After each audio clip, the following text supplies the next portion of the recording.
बोलिए श्री सद्गुरु महाराज की जय। श्री सद्गुरु महाराज की जय। श्री सद्गुरु महाराज की जय। ऑपरेटर जी थोड़ा आवाज को बढ़ा दीजिए। श्री सद्गुरु महाराज की जय। अखंड मंडलाकारं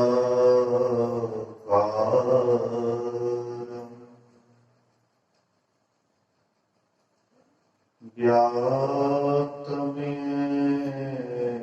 चराचरं तत्पदं दर्शितं येन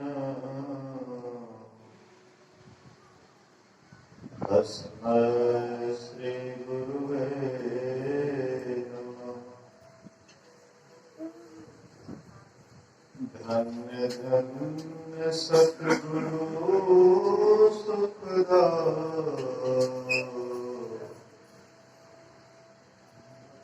महिमा कहे ना जाए।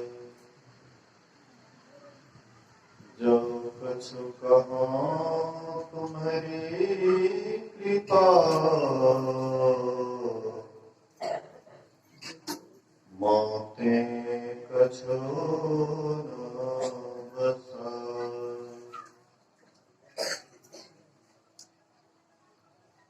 सर्वत्र सर्वदा वर्तमान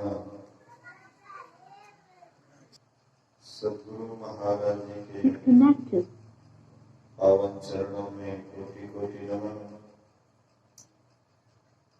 उपस्थित गुरुजन, धर्म प्रेमी सत्संगी बंधुओं, पूज्या माताओं तथा भक्तिमती बहनों,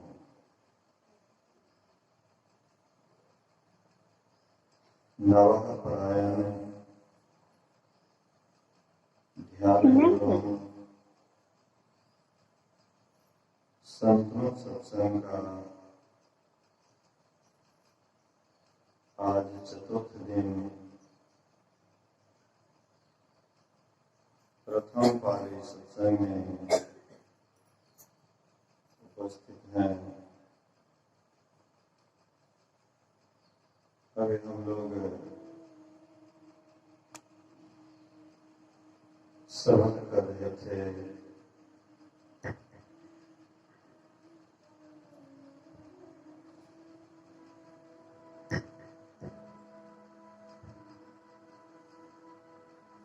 ध्यान के संबंध में।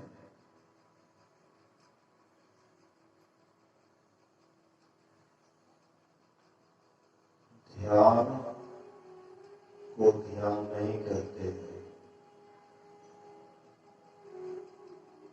हम लोग आंख बंद करके बैठते हैं तो हम लोगों के मन में होता है कि हम ध्यान कर रहे हैं, लेकिन शरीर को बैठाने मात्र से ध्यान नहीं होता। मन में जितना भी इच्छा है, जितनी भी इच्छाएं हैं, जब तक वह इच्छा हम आपका पूर्ण रूपेण बिल्कुल घट नहीं जाता है या समाप्त नहीं हो जाता है, तब तक ध्यान नहीं हो पाता है। जो भी ध्यान करने वाले हैं वे अपनी मन की इच्छा पर काबू करते हैं और जो जितना ही इच्छा पर काबू करते हैं, वह उतना ही ध्यान में आगे बढ़ता है। ऐसे तो ऋषि मुनि, संत महात्मा गार्हस्थ आश्रम में जो रहते हैं, बाल बच्चेदार हैं, उसको कमाना खाना भी पड़ता है और ध्यान भी करने का तरीका बदला है। वह बराबर ध्यान नहीं कर सकता है तो त्रिकाल संध्या बदला है, 3 समय ध्यान करेंगे। एक बार जब ब्रह्म मुहूर्त में नींद टूटती है भिनसर के समय, और भिनसर के समय प्रायः सबकी नींद टूटती है। हाँ, हम दोबारा सो जाएं अलग की बात है, लेकिन नींद प्रायः सबकी टूटती है। और उस समय में वातावरण बिल्कुल शांत रहता है, कोई हलचल नहीं रहता है। जितने भी मनुष्य मात्र हैं सब सोए हुए रहते हैं। मनुष्य ही सबसे बड़ा उपद्रव करता है, और जीव जंतु हिंसा के समय जग जाते हैं, लेकिन मनुष्य प्रायः सोए हुए रहते हैं हिंसा के समय। क्योंकि हम लोग बहुत चालाक हैं। परमात्मा ने हमें मनुष्य का शरीर दिया कि तो मेरा ध्यान करके मेरे पास आ जाओ, लेकिन हम लोग यह शरीर का दुरुपयोग करते हैं। रात में जगते हैं, सुबह में सोते हैं। प्रायः रात में हम आप जगते हैं। जब से ये मोबाइल बड़ा सिस्टम आया है, उसमें प्लेन मोबाइल था तो कम लोग व्यस्त रहते थे, और इसमें भी जब स्क्रीन टच मोबाइल आया तो मोबाइल बहुत सी चोट खा लिया। टॉर्च को भी खा लिया मोबाइल, रेडियो को भी खा लिया मोबाइल, घड़ी को भी खा लिया मोबाइल। मतलब ये मोबाइल इतना बड़ा इसका पेट है कि सब कुछ खाते रह रहा है। टीवी से भी लोग उतना मतलब नहीं रखते हैं, क्योंकि टीवी देखने के लिए एक जगह बैठना पड़ेगा, और एक जगह बैठेंगे तो ऐसे ही आप पिक्चर देखेंगे जो सबके दिखने योग्य है। तो सबके बीच में बैठ करके देखेंगे, इसलिए होगा तो उसको बंद कर देंगे। अकेले में कुछ देखते हैं तो कोई किसी को देखने वाला नहीं। अकेले में जो मर्जी हो तो बढ़िया लगता है देखने में, और देखने में बढ़िया लगता है, आपका ध्यान उसमें पूरा केंद्रित हो जाता है, तो आप 12 बजे रात तक, 1 बजे रात तक, कभी कभी तो भर रात ही लोग जग जाते हैं देखने की ख्याल से। तो ये जो आप 12 बजे 1 बजे रात तक जगते हैं, और सोचिएगा कि भिनसर में जग करके ध्यान कर लेंगे, क्या कभी संभव है? नहीं है संभव। जो समय से सोने के लिए जानेगा वही समय से ध्यान करेगा। समय से भोजन, समय से भजन, समय से सब काम जब तक आप नहीं कीजिएगा, आपका दिमाग भी शांत नहीं रहेगा। कल मैं चला गया, परसों चला गया, कल भागदौड़ में जीवन बीता, समय भागदौड़ में गया, सत्संग भी उठा पटक वाला सत्संग में गया, नया जगह था, तो सत्संग तो हुआ, लेकिन शांति नहीं। सत्संग हुआ लेकिन शांति नहीं। तो दिनचर्या जैसे ही आपका गड़बड़ाएगा सब कुछ गड़बड़ हो जाएगा, दिमाग भी अशांत हो जाएगा, ध्यान भजन भी आपका गड़बड़ हो जाएगा, मतलब सब कुछ गड़बड़ हो जाएगा। अगर आप आगे बढ़ना चाहते हैं, मानव शरीर का सही लाभ लेना चाहते हैं, तो आपको पूरे दिनचर्या को नाम जोड़ करके समय पर भोजन, समय से शयन, समय से जागना, समय से सोना, इन सबको अगर आप संतुलित कर लीजिएगा तो मनुष्य जीवन का आपको सही लाभ मिलेगा। मनुष्य शरीर में आए हैं तो बहुत आदमी सोचते हैं कि ये शरीर बड़ा दुखदायी है, बड़ा कष्टदायी है, इससे बढ़िया है कि मर जाओ, मिट जाओ या शरीर को समाप्त कर दो। ऐसा क्यों सोचते हैं? ऐसा इसलिए सोचते हैं कि उनके दिमाग में इतनी अशांति हो जाती है, वह शरीर को नष्ट करने के लिए तैयार हो जाता है। बहुत आदमी है कि दिमाग पर ज्यादा टेंशन होगा तो शराब पी करके तत्काल वह चिंता को दूर करना चाहते हैं, लेकिन चिंता कब तक दूर रहती है? जब तक शराब के नशे में रहते हैं। या फिल्म देख करके या और कुछ देख करके मन को बहकार करके रखते हैं। लेकिन ये कब तक? संत महापुरुष कहते हैं, बहाना करोगे तो फिर यह शरीर तुम्हारा छीना चला जाएगा और तुम दूसरी योनि में जाओगे तो उससे यह काम नहीं होगा जो काम अभी तुम कर सकते हो। ये साधन भजन वाला काम, और शरीर में कोई भी शरीर हो और कोई शरीर नहीं हो सकता है सिवाय मनुष्य शरीर के।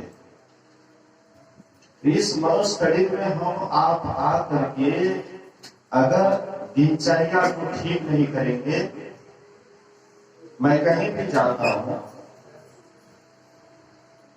तो लोग विवाह शादी में चलते हैं, उनको विवाह शादी करना वगैरह से एकदम समय से चल जाते, क्या मतलब है? किसी का विवाह शादी है, अपना करे, खूब कूदे फांदे।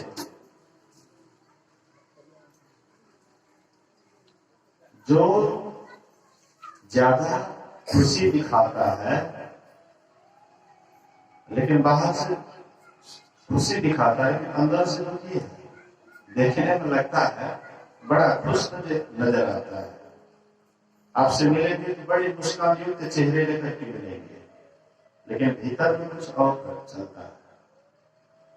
बाहर से अपने आप को खुश दिखाने का कोशिश करते हैं, मुस्कुराते हुए दिखाने का कोशिश करते हैं, लेकिन अंदर में कुछ और चलता है। अंदर में वे खुश नहीं है, भीतर से वे खुश नहीं है। बाहर से अपने आप को दिखाने का कोशिश करते हैं, बाहर कुछ अलग मुखौटा है और अंदर कुछ और।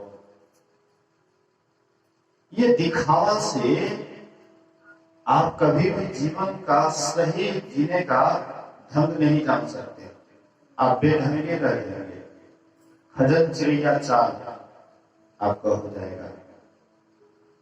खजन चिड़ैया चाल, वो अपने चाल को भी भूल जाते हैं, दूसरे के चाल को सीखने के लिए जाते हैं, वो भी ठीक से सीख नहीं पाते हैं, वो खजन चिड़ैया वाला चाल हो जाएगा।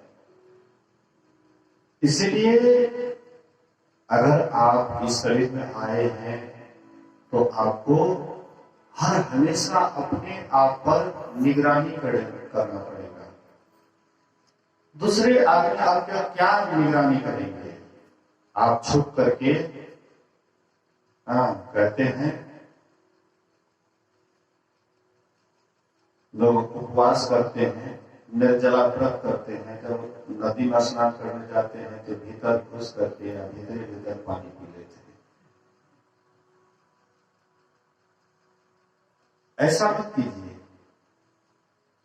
नदी में डूब करके या भीतर पानी पी लीजिए। सहने की क्षमता से जब बाहर हो जाता है तो लोग ऐसे ही करते हैं। निर्जला मतलब जल भी नहीं पीना, लेकिन नदी में डूब करके 2-4 घूंट पी लिए तो कौन देखता है? नहीं कीजिए सब। दिखावा में कभी मत आइए, इसका नाम है पाखंड। गुरु महाराज कहते हैं पाखंड अरु अहंकार त्यजिए, निष्कपट हो अरु दीन हो, सब कुछ समर्पण कर गुरु की सेवा करनी चाहिए। दिखावा कीजिएगा तो ध्यान नहीं होगा, दिखावा नहीं करना है, और ना कोई काम छिप करके कर रहा है। मनुष्य का हृदय कैसा होना चाहिए? दर्पण के समय जैसे दर्पण शीशा होता है, शीशा में हम अपना चेहरा देखते हैं, ऐसे ही जिसका जीवन शीशा के समान साफ सुथरा होगा वही ध्यान कर पाएगा। सत्संगी बनने के लिए बहुत सत्संगी बन जाते हैं, भजन भेद लेने के लिए बहुत भजन भेद ले जाते हैं, ले लेते हैं, लेकिन इससे क्या? वह ध्यान सबसे हो जाता है, असल का लक्ष्य ध्यान का है। लक्ष्य तो आपका कुछ और है, अब बैठते हैं कहीं और। लक्ष्य तो आपका धन पर है, धन का ध्यान करते हैं, अब बैठ जाते हैं आंख बंद करके। लक्ष्य आपका है पैसे पर, अब बैठ जाते हैं आंख बंद करके। मैं आपको ये नहीं कहता हूं कि धन कमाना गुनाह है, पैसे कमाना गुनाह है, मेहनत करना गुनाह है। करना सब कुछ, लेना न कुछ भी, बाना झाकर झोरों का। करना सब कुछ, बाल बच्चा है उसका लालन पालन करो, उसका देख रेख करो, उसको शिक्षा दीक्षा दो। धन संपत्ति है उसका भी देख रेख करो। ये नहीं कि धन संपत्ति है बिना देख रेख का धन संपत्ति भी नाश हो जाता है, बिना देख रेख का राज्य भी समाप्त हो जाता है। राजपाट है, राजा कभी अपने राज्य का निगरानी नहीं करते हैं, देखरेख नहीं करते, हर हमेशा रणनिवास में ही वह रहेंगे और प्रजा की तरफ, राज्य की तरफ निगरानी नहीं करेंगे तो वह राजपाट नहीं रहेगा, नाश हो जाएगा। इसी तरह से परिवार है, आपके पास में धन दौलत है, उसका देख रेख कीजिए, लेकिन बस रामकृष्ण परमहंस जी महाराज के वचन को सदा याद रखिए। बड़े घर की नौकरानी की तरह संसार में रहना सीखो। बड़े घर की नौकरानी की तरह संसार में रहना सीखो। नौकरानी सदा मुंह से कहा करती है कि धन, मकान, घर, बाल बच्चे जितने भी सब मेरे ही हैं। वह नौकरानी नौरी कहती है, मुंह से सदा कहती है कि जितने भी घर, मकान, बाल बच्चे, घर परिवार हैं सब मेरे ही हैं। लेकिन नौकरानी का मन जानता है यहाँ मेरा कुछ भी नहीं है, सभी मेरे मालिक के हैं। अब मालिक जैसे ही हुक्म दे देगा, नौकरी से फुर्सत कर देगा, तुरंत सब कुछ छोड़ करके जाना पड़ेगा कि नहीं? नौरी को राजा का हुक्म हो जाए कि चलो तुम्हारी छुट्टी, तो नौकरानी क्या कहेंगे? नहीं नहीं हम रहबे करेंगे। राजा का हुक्म होगा तुरंत उसको छोड़ करके जाना पड़ेगा। ऐसे ही रामकृष्ण परमहंस जी महाराज कहते हैं कि संसार में इसी तरह से रहना सीखो। बड़े घर की नौरी की तरह तुम भी रहने के लिए सीखो। जैसे ही परमात्मा रूपी मालिक का हुक्म हो जाएगा, वैसे ही तुम चलने के लिए तैयार हो। ऐसा मत सोचो कि ये हमारा घर है, मालिक का हुक्म हो जाएगा, तुम कहते हो ये मेरा घर है, जबरदस्ती मालिक कहेंगे यहाँ से निकलो, आपका बस चलेगा? कोई आदमी मरता है तो उसका बस चलता है कि हम नहीं मरेंगे? उसका बस चलता है, विवश हो जाता है, कुछ करने से, कुछ कहने से लाचार हो जाता है, मुंह से आवाज नहीं निकल पाता। बोलना चाहता है बहुत कुछ, लेकिन आवाज ही उसका समाप्त हो जाता है, बोल ही नहीं पाता। एक आदमी, एक सेठ जी, अंतिम समय उसका दम घुट रहा था, दम निकल रहा था, और वह सेठ जी कुछ बोलना चाहते थे, कुछ कहना चाहते थे लेकिन कह नहीं पा रहे थे।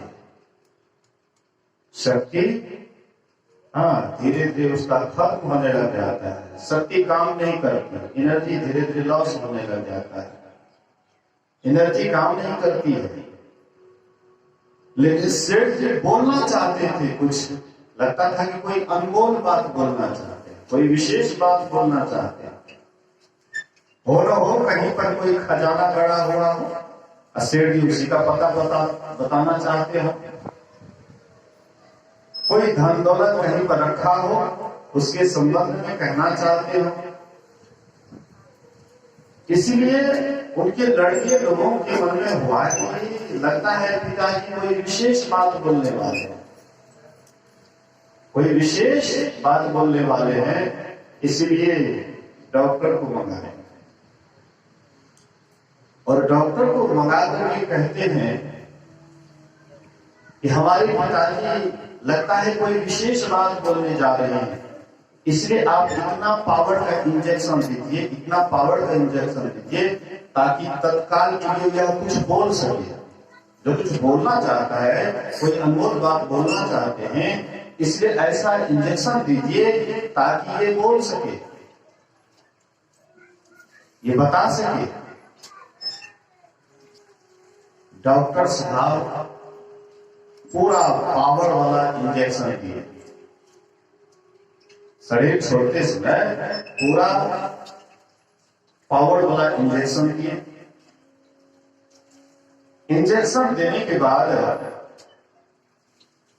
वह सेठ जी बोलते हैं, अरे मूर्ख, मेरे तरफ क्या देखते हो, देखो उधर, उधर देखो, बछड़ा झाड़ू चबा रहा है, बछड़ा झाड़ू चबा रहा है, बछड़ा झाड़ू करते हुए उसका दम टूट गया। मूर्ख कहीं का, मेरे तरफ क्या देखते हो, नहीं देखते हो बछड़ा झाड़ू चबाता है। लड़के लोग बोले कि बेकार हो गए, इतना पैसा खर्च किए, इतना कीमती इंजेक्शन दिए, लेकिन सब बेकार हो गया। ऐसे ही हम लोगों का भी समय ऐसे ही बेकार जा रहा है।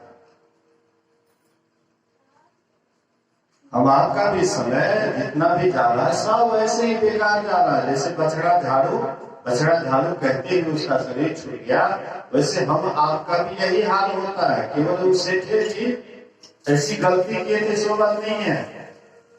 हम आप भी दिन रात कहाँ हम लोगों का दिमाग चल रहा है, कहाँ कहाँ घूम रहा है। हम आप अपने को भी देखें, सपनाते हैं, कौन सी सपनाते हैं, बढ़िया चीज